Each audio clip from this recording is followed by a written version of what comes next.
Next அவங்க வீக்னஸா நான் பார்க்க போறது அந்த சைட்ல பவுலிங்கே இல்லப்பா அப்படின்ற மாதிரி தான் இருக்கு.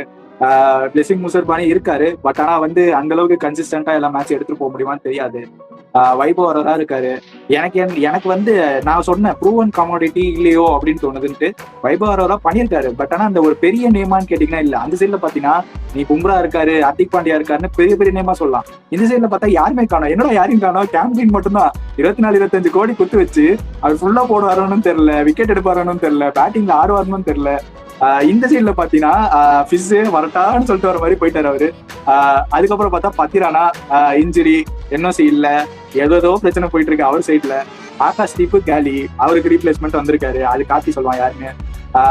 ஒரு ப்ரூவனா ஒரு கமாடிட்டி பெரிய நேமா என் கண்ணுக்கு தெரியவே கிடையாது கேகேஆர்ல. இன்ஃபேக்ட் வந்து பெரிய பேர்னா எனக்கு இப்போ வரையும் சுனில் நாராயண் மட்டும்தான். வருண் சக்கரவர்த்தியால் கூட நான் கன்சிடர் பண்ணல, அவர் எக்ஸ்போஸ் ஆனதுனால.